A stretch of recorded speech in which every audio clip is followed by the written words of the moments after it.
This is why the globalists love engineered crises. Fidel Castro is bad. Clearly, he's a thug, a tyrant. So what they do is they get the right-wing Cubans to murder, steal, deal drugs, commit assassinations, do anything because it's for a good cause fighting that communist. But then they turn into what they're fighting or worse. And it's the same thing with the Poles. They had the communists attacking them, butchering them, slaughtering them, killing their families. They fought back, they won. They see the Americans as the good guys who helped them. And so now they can't imagine 20, 30 years later that the United States is bad. They don't understand there's a group above Russia and the United States that was playing out a master chess game on record. This is all admitted. So I'll explain that when we get back. Little piece of you, a little piece in me will die. A miracle, for this is not America. So they selectively show you a young woman gunned down.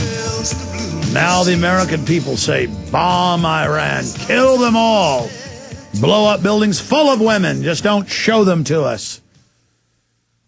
It's very, very sick, selective propaganda, and it's all staged.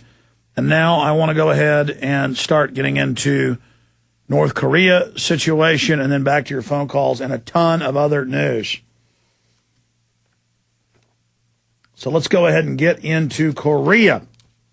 Notice how all of a sudden Obama comes in, starts trying to pass his gun ban bills, secret list for Americans, all protests is terrorism. I'll be covering that coming up. The bankers are openly stealing $14.8 trillion here alone and growing and counting. In Europe, setting up a dictatorship of foreign offshore banks. All of this is happening, and meanwhile, suddenly, right when Kim Jong-il is sick and dying of cancer and says he may only have a few months left, his 20-something-year-old son's about to give him power, right when the regime is in flux, there's a power transfer, all the sanctions to North Korea make millions more of their own people die. That's propping up that regime by the outside oppression, props up the inside oppression. The two tyrannies prop each other up. That's how this dark logic, this dark mathematics of the New World Order works. They brag about it.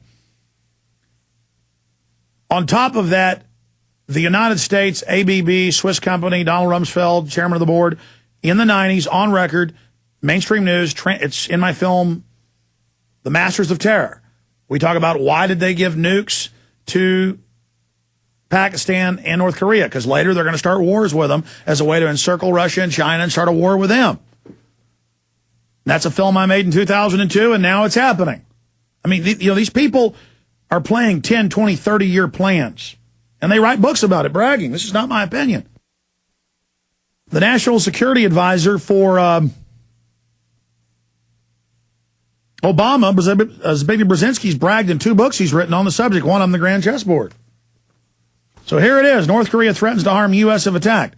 And they're saying they're going to start pulling over any North Korean ships coming out of the country, selling any components to any nation for food, for oil, for money. Heating oil, grain, things like that. And North Korea is saying that's an act of war. And if you do that, we're going to fire a nuke at South Korea, at Hawaii, or at Japan. And they got Taepong-dong-2 missiles. Now, Kim Jong-il's dad, the first dictator, he died on July 4th. So they always test missiles on July 4th. Their media is saying they want to attack America on July 4th. That is not what these lunatics are doing. It's a cult, all about the great leader, like he's a superhero, like they're now doing for Obama, or Hitler, Stalin, Iron Stalin, Steel Stalin. That's what Stalin means, is steel, the man of steel. So they love the same crud. So they take anything North Korea does and also exaggerate it. They go, we're going to fire a test missile into the Pacific, testing our range. And they say, they're going to attack us on July 4th. So they also distort everything. But North Korea is officially coming out. I've even tuned into their English transmission on the internet to check it for myself. And boy, let me tell you, listening to North Korean radio is not fun. that they are threatening to nuke South Korea. They say, if you attack us, we'll attack you. And they're having all these drills the last few months in the build-up to this, massing troops on the North Korean border with South Korea and submarines and missile cruisers menacing North Korea.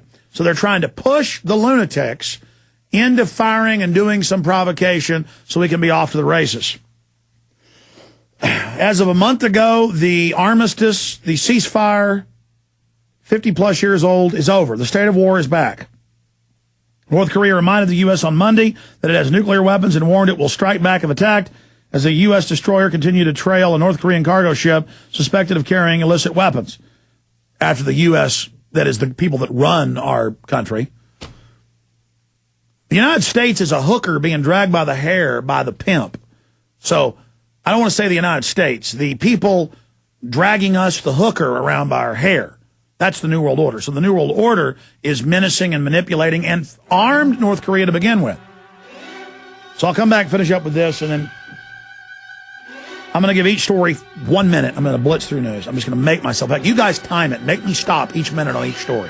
So I just want to elaborate. Like earlier, how they announced Obama's volunteers, which will be forced volunteers. That's what it's called.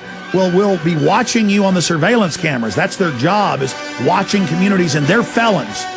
The New York Times says that's good, though. You're not against giving a felon a job, a second chance. We're on the